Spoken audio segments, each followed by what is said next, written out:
Ça nous est tous arrivé, je crois, d'être dans des situations où, pour diverses raisons émotionnelles, de stress ou autres, on n'était pas vraiment en capacité de gérer parfaitement notre alimentation, ou enfin de la gérer tout court en fait, et où ça devenait un petit peu en chaos. On n'est pas forcément tous en capacité de lâcher prise et de se dire bah ok c'est comme ça, et puis c'est encore plus difficile je pense en diète cétogène où en plus on est en train de regarder les taux, c'est quand même une diète qui demande de la précision dans les choses, et donc ces périodes-là sont particulièrement difficiles.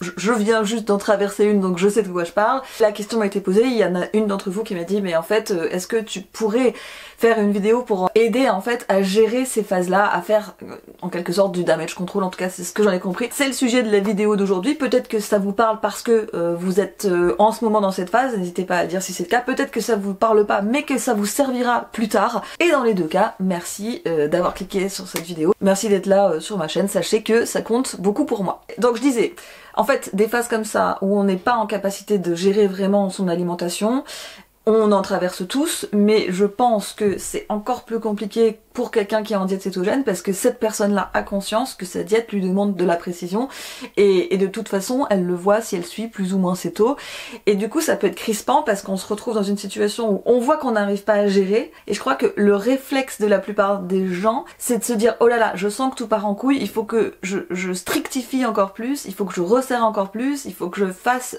plus d'efforts, et alors du coup au lieu de s'autoriser un petit peu de marge de manœuvre au regard de la difficulté de la situation, mais en fait ils font l'inverse, ils essayent de faire plus strict, donc mesurer encore plus précisément ses macros, se rapprocher du zéro glucide, faire du jeûne faire du jeûne intermittent, faire des jeûnes longs, enfin faire tout un tas de trucs pour faire encore plus strict, et finalement ils placent la barre encore plus haut, et je crois que l'expérience nous a tous plus ou moins prouvé que ça marche pas, parce que ces moments-là, on n'est pas déjà capable de gérer le normal, donc gérer l'encore plus exceptionnel, bah, c'est encore plus dur, donc on tombe d'encore plus haut, et ça génère des comportements de foutu pour foutu, ça génère de la frustration, ça génère de la culpabilité, on se sent un petit peu nul. Je suis assez persuadée maintenant que c'est pas comme ça qu'il faut gérer la situation, en tous les cas si vous vous trouvez dans l'un des deux cas que je vais décrire. En fait pour moi, des situations où l'alimentation peut vous échapper, ça relève de deux cas. Soit la personne, elle est dans une phase où elle a plus de travail que d'habitude, elle a plus de stress que d'habitude, soit pour une raison de boulot, soit pour une raison de... elle a un truc dans sa famille, elle est obligée de s'occuper d'une personne de sa famille, elle a une surcharge, soit de travail, soit de stress, soit de trucs qui lui génèrent une situation où elle a peu de temps, très peu de temps pour s'occuper d'elle-même, et donc elle n'arrive pas à faire ce qu'elle fait d'habitude. C'est aussi des situations où comme il y a un excès de stress, il y a aussi un excès de cortisol, et la personne peut avoir beaucoup plus envie de sucre, ou avoir plus faim que d'habitude, ou les deux, excès de stress, excès de travail, ou quelque chose qui vient se rajouter dans son quotidien comme charge mentale, et donc la personne a le cortisol qui se dérègle, elle a envie de sucre, elle a plus faim, et gérer sa diète devient plus compliqué. L'autre cas, qui est plus celui que moi je viens de traverser, c'est un cas où il n'y a pas particulièrement de stress, mais la personne elle est dans une phase où émotionnellement intense. Alors ça veut pas dire qu'elle va manger plus ou plus sucré, c'est même pas qu'elle manque de temps, c'est qu'en fait elle se déstructure. Typiquement pour moi, c'est pas que j'ai plus faim ou que j'ai envie de sucre, mais c'est même le contraire, j'ai tendance à moins sentir ma faim, mais c'est que en fait tout se déstructure parce que j'oublie de manger, et comme j'oublie de manger, la faim arrive à un moment où j'avais pas prévu, alors je grignote un machin, ça me cale sur le moment, mais alors 3/4 d'heure, 1 heure après j'ai encore faim, je remange un truc, vous voyez, et en fait tout se déstructure parce qu'il n'y a jamais de vrai repas. C'est pas qu'on n'a pas le temps de faire les courses, c'est pas qu'on n'a pas le temps de... c'est qu'on n'y pense même pas en fait, parce que on a la tête ailleurs. Donc en fonction de ces deux cas, que vous soyez dans le cas 1 qui est celui de l'excès de stress, ou dans le cas 2 qui est celui de la déstructuration, les conseils que je vais donner vont être plus ou moins pertinents en fonction de là où vous êtes, mais je pense que ça peut vous servir dans les deux cas parce qu'il y a quand même de gros points communs. J'espère donc que cette vidéo vous sera utile. Vous allez vite voir que les conseils que je vous donne là, ils découlent tous de la même philosophie qui est que parfois le mieux est l'ennemi du bien. Si déjà vous n'arrivez pas à faire standard et que vous vous imposez de faire encore mieux, encore plus super, encore plus parfait, bah en fait vous vous setupez pour l'échec, vous vous setupez pour tomber d'encore plus haut et être énervé. Et moi je pense qu'il faut faire le mouvement inverse, il faut mettre ses standards un peu plus bas mais les respecter. C'est-à-dire que il faut pas n'avoir plus de standards, il faut en avoir, mais qu'ils soient organisés différemment ou moins exigeants. Ayant en tête ces choses-là, la première chose que je vais vous conseiller, c'est d'arrêter de prendre vos taux. Ça n'est pas trop de moi de vous dire de faire ça, mais clairement ça n'est pas le moment de prendre vos taux parce que de toute façon ils seront pas spectaculaires. Mais si en plus chaque matin vous vous remettez le nez face à l'idée qu'en fait vos taux sont pas bien, ça va vous stresser encore plus. En fonction des personnes, ça va générer soit encore plus de stress, soit encore plus de frustration, soit de la culpabilité, soit une émotion de je suis nul, j'y arrive pas, machin, et vous allez commencer la journée avec cette émotion. Il y a beaucoup de gens qui se disent ah oui mais ça va m'aider à faire plus strict. Je vois pas que ça marche en fait. La plupart du temps ça fait l'inverse. La personne elle est un petit peu plus stricte dans les premières heures de sa journée, puis rapidement c'est l'ambiance foutue pour foutu. Donc ne rajoutez pas du momentum à tout ça. En fait, je crois qu'il vaut mieux être conscient que bah ok, c'est pas une super phase et donc c'est normal que les taux soient pas super et en plus c'est la vie. Arrêtez de prendre vos taux, ça vous fera des économies de sous avec les bandelettes et vous pourrez dépenser cet argent autrement. Les seuls cas où vous pouvez continuer à les prendre, c'est si vous êtes quelqu'un de très expérimental mais détaché du résultat. Si par exemple vous avez la capacité de prendre vos taux, de les regarder avec détachement et limite de vous en foutre parce que vous savez que vous êtes dans une phase comme ça, et bah faites-le. Et vous aurez une sorte de base de données de ok, quand ça va pas et que je suis déséquilibrée, voilà comment c'est. Voilà. Mais il n'y a pas beaucoup de gens qui sont capables d'avoir ce recul sur leur taux. Donc si vous n'en êtes pas capable, laissez tomber. Le deuxième conseil s'applique aux deux groupes. Si vous ne devez faire d'efforts qu'une fois dans la journée, faites-le au moins au moment du petit déjeuner. Que vous soyez dans le cas qui n'a pas de temps ou dans le cas qui a tendance à se déstructurer, le matin, du temps vous en avez encore un petit peu et émotionnellement vous êtes encore un petit peu stable. Donc profitez de ce moment. Vous êtes à la maison, vous avez tout ce qu'il faut. C'est pas difficile à gérer comme un resto. Généralement à la maison on a toujours des œufs, on a toujours un peu de la viande qui traîne au congèle, on a toujours du beurre. Bah vous faites un vrai petit déjeuner et celui-là vous le structurez. Il y a des protéines d'origine animale que vous allez mâcher, que vous allez prendre le temps de manger avec une vraie bonne quantité de gras. S'il n'y a qu'un seul repas qui doit être cétogène, tant pis, mais alors que ça soit celui-là. Ça stabilisera votre glycémie pour la journée, ça rassurera votre hypothalamus, ça permettra de réguler un petit peu le cortisol, ça va stabiliser plein de choses pour le reste de la journée. Évidemment, je le redis encore, si vous ne pouvez pas vous empêcher de boire du café, au moins pour limiter les dégâts, ne le buvez pas avant. Attendez d'avoir fini le petit déjeuner pour le boire. Comme ça, vous n'aurez pas une montée de cortisol complètement incohérente. À plus forte raison, si vous êtes dans le groupe 1, le groupe stress, le groupe cortisol, pas de café avant d'avoir pris le petit déjeuner. La philosophie de ce truc-là, c'est de se dire au moins ça s'est pris. Quoi qu'il arrive dans la journée, avant que je me lance dans ma journée avec tout ce qu'elle a de stressant, de déstabilisant, de déstructurant, ben ça je l'ai pris, ça c'est un acquis, je l'ai. S'il y a qu'un repas qui est structuré, ben au moins il y a celui-là. Le troisième conseil pour moi c'est le plus important. C'est une histoire de mentalité. C'est-à-dire que quand on est en diète cétogène, on a tendance à réfléchir en négatif. C'est-à-dire qu'on a tendance à réfléchir en termes de qu'est-ce que je dois enlever. Déjà, la base de la diète cétogène, les gens, quand ils t'expliquent la diète cétogène, ils te disent il n'y a pas de sucre, il n'y a pas de glucides. Bon, ils oublient de dire que c'est aussi beaucoup de gras, mais déjà, la réflexion, elle est en termes de qu'est-ce que je retire. Je retire les glucides. Je ne dois pas dépasser 20 grammes de glucides. Pour certains, je ne veux pas dépasser 15 grammes de glucides. Pour certains, je suis carnivore, donc je veux rien manger d'autre que des trucs animaux. Vous voyez, il y a une mentalité de qu'est-ce que je retire. Après, vous avez ceux qui, en plus, veulent pas faire inflammatoire. Alors, je vais retirer les oléagineux, je vais retirer la caséine. Il y a vraiment cette mentalité de faire le plus clean possible, donc retirer et ne garder que ce qui est super clean, ce qui est super important. En plus de ça, il y a ceux qui sont aussi précis sur les protéines, donc je veux manger des protéines mais je veux pas trop en manger. Donc c'est une sorte de mentalité en négatif et je crois que dans les périodes déstructurées comme ça, c'est pas possible de raisonner comme ça parce qu'on peut pas, on n'a pas la disponibilité d'esprit ni le temps, etc. pour faire aussi strict. Et au lieu de raisonner en négatif, je vous invite à raisonner en positif. C'est-à-dire qu'au lieu de vous demander ce que vous avez mangé qui n'aurait pas dû être là, demandez-vous ce que vous pouvez vous apporter dans chaque repas. Moi j'ai été dans cette phase pendant tout le mois de septembre, une partie du mois d'août, une partie du mois d'octobre. Donc ça fait 2 mois quand même, c'est un peu long. Et en fait, je me disais, ok, je suis pas en cétose. Est-ce que ça veut dire que je veux me dénutrir? Non.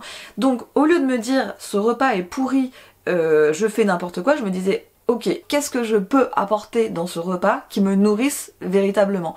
Si je veux qu'il y ait au moins 2 repas dans la journée, où je me nourris pour de bon. La question c'est pas est-ce que le repas est parfait, est-ce qu'il a de bon nombre de glucides, est-ce qu'il a pas trop de protéines. La question c'est est-ce que dans mon repas il y a au moins des vrais aliments qui vont me nourrir correctement et que je peux absorber. Mon standard si vous voulez c'était 2 fois par jour. C'est-à-dire que je veux qu'au moins 2 fois par jour j'ai un repas qui soit véritablement nutritif. Le petit déjeuner était un acquis et puis au moins un des 2 repas de la journée, le midi ou le soir, il y avait des vrais aliments, du saumon, des merguez, des œufs, quelque chose de nutritif, même si c'était pas parfait, même s'il y avait un peu trop de glucides avec. Et j'essayais d'étendre cette philosophie à ok, t'as fait un snacking, ton snacking c'est pas une fat bomb parfaite, c'est pas ton goûter parfait avec du yaourt coco et machin, mais essaye de te diriger vers quelque chose qui peut t'apporter de la nutrition.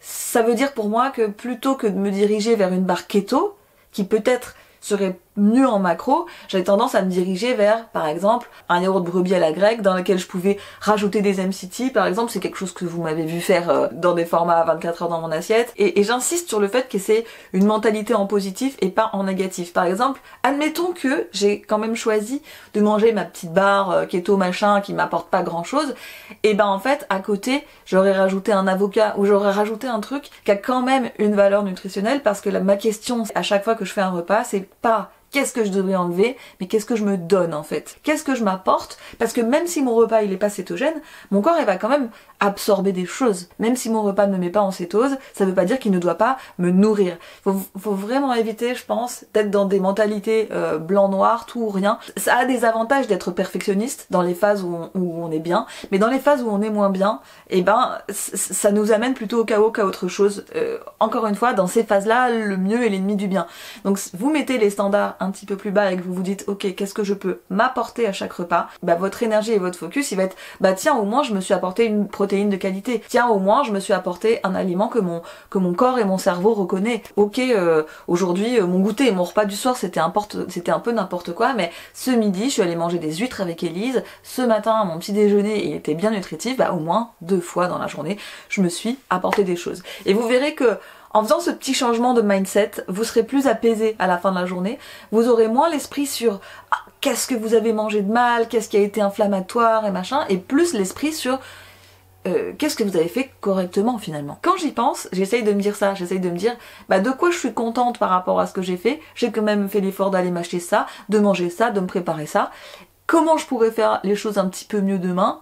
Voilà, et après j'arrête d'y penser. 4e conseil que je vais vous donner, qui va être peut-être plus à destination de ceux qui sont dans le 2e cas, donc le cas émotionnel, que les premiers, parce que les premiers malheureusement, comme ils sont en manque de temps, ils vont avoir du mal à appliquer ce conseil. Mais je le donne quand même pour les deux, mais en fait il faut essayer de vous cadrer avec autre chose que l'alimentation. Et là, en fait, ça va dépendre de la période. Mais si on est en période d'été, je vous suggère surtout de vous cadrer avec le rythme circadien et le contact à la lumière. Je pense que vous avez compris maintenant que le message que j'essaie de plus en plus de vous faire passer, c'est que gérer son alimentation, c'est une excellente chose, mais que quand même la nature avait prévu d'autres systèmes pour nous cadrer que ça. Et ces systèmes-là sont, je pense, encore plus puissants parce qu'ils agissent sur nos masters hormones, sur les hormones qui sont tout en haut de la chaîne et qui sont censées nous équilibrer sans qu'on ait trop grand chose à faire. C'est pour ça que dans ces moments-là, surtout si vous êtes en été, c'est très utile d'avoir recours à la lumière. En tout cas, moi, c'est comme ça que j'ai fait. C'est-à-dire que j'avais conscience que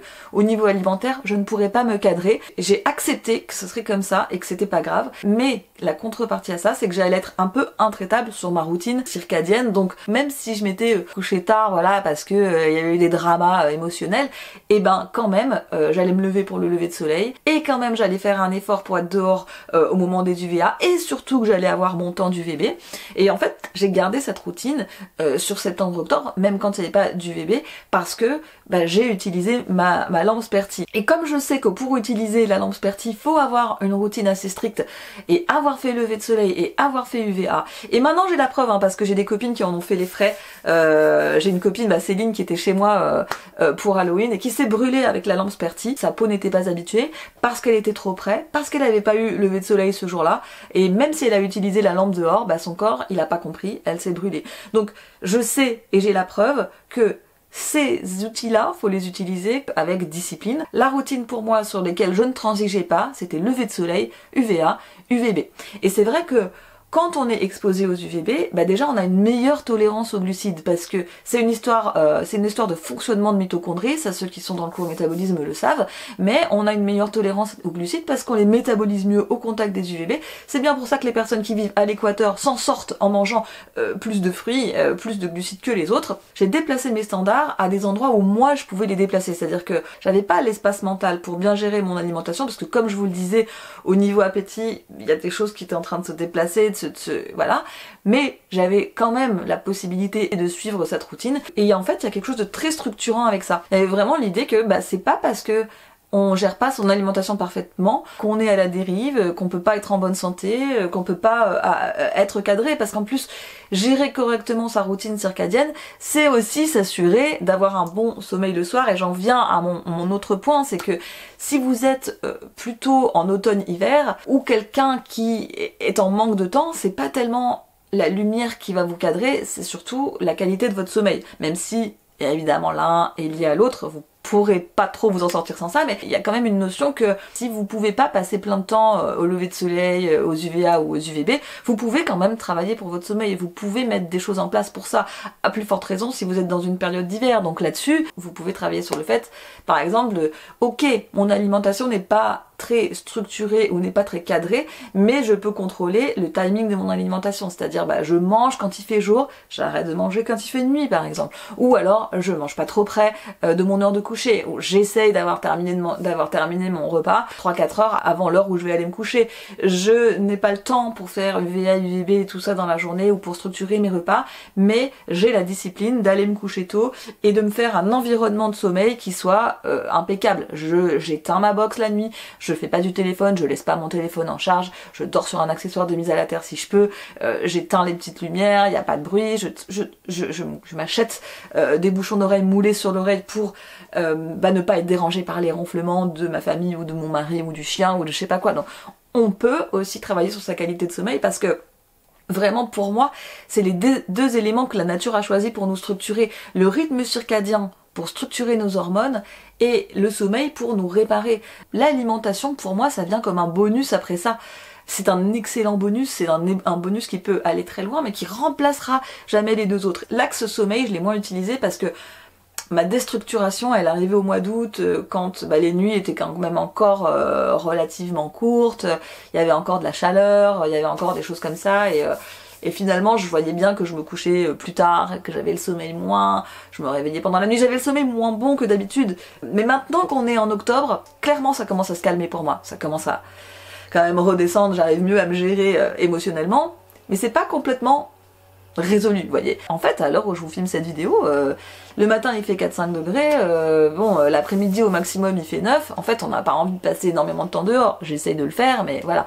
Mais par contre, je commence à déplacer vraiment beaucoup de mon attention sur le sommeil, et maintenant, de plus en plus, ma routine se déplace, mon attention se déplace là, et s'il y a des choses qui sont pas parfaites dans la journée niveau alimentaire, je décide que c'est pas grave, par contre je décide que ce qui n'est pas négociable, c'est la qualité de sommeil. Quand on est dans ces périodes, on n'a pas de l'énergie à mettre partout.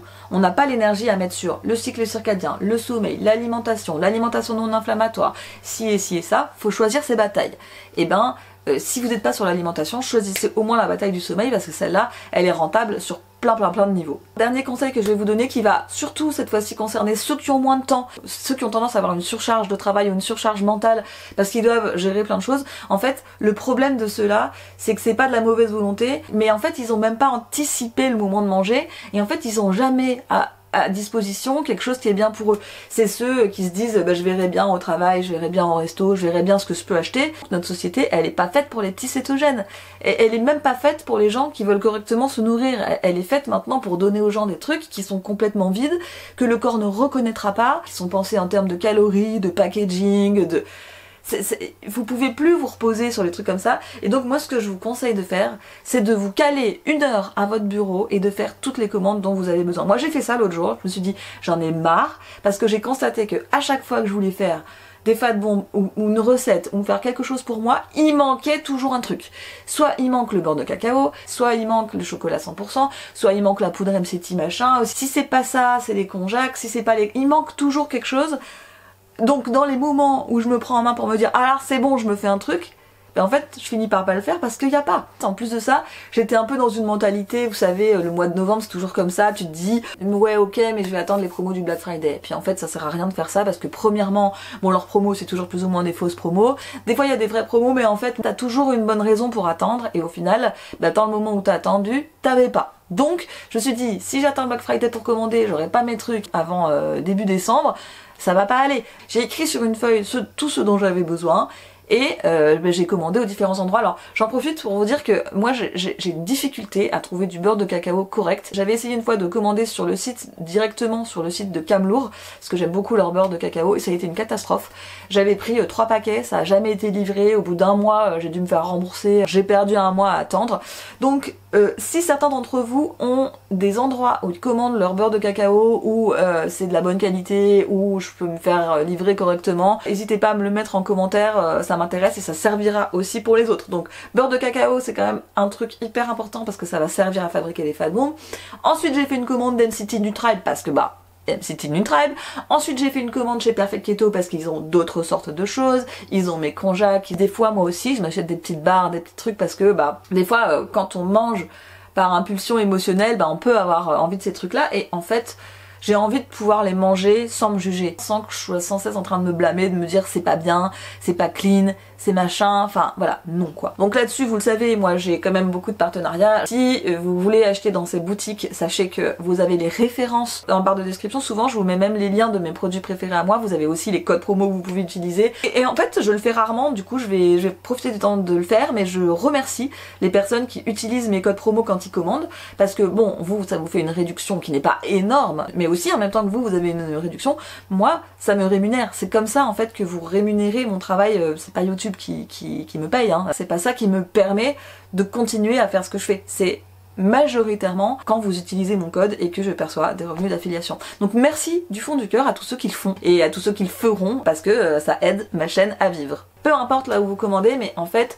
prenez-vous en main pour vous acheter tous vos trucs, vous prenez 1 heure et vous faites toutes les commandes, comme ça vous êtes débarrassés, vous les faites livrer tout au même point relais, comme ça vous irez tout chercher en même temps, puis ensuite bah, vous avez toutes vos munitions et quand vous voulez cuisiner quelque chose, quand pour une fois vous avez un peu de temps pour faire du meal prep, pour faire des Fat Boom, pour faire ce dont vous avez besoin nutritionnellement et émotionnellement, ben au moins vous avez ce qu'il faut à la maison. D'ailleurs j'hésite même à vous proposer pour Instagram, parce que je le fais pas souvent, à vous proposer un live un peu meal prep où je prépare mes Fat Bombs en répondant un petit peu à vos questions, où je peux vous donner justement des idées de différentes Fat Bombs. Je sais pas si ça peut vous intéresser, mais je me disais que ça pourrait être une bonne chose. J'ai pas envie de faire ça sur YouTube, mais c'est plus un contenu que je pourrais mettre sur Instagram. Moi c'est vrai que les Fat Bombs que je fais sont assez basiques, mais maintenant que j'ai toutes mes munitions, bah, je pourrais faire ça avec vous. N'hésitez pas à me dire si ça vous intéresse. Je sais pas si vous êtes plus nombreux à être dans la catégorie 1 des gens stressés avec beaucoup de charge mentale, ou dans la catégorie 2 comme moi, des déstructurés émotionnellement quand ça vous arrive. N'hésitez pas à me le dire aussi, ça m'intéresse. J'espère en tout cas que les conseils que je vous ai donnés là peuvent vous servir d'une manière ou d'une autre. Merci d'avoir regardé cette vidéo jusqu'au bout et à très bientôt dans la télé-réalité de la cétose.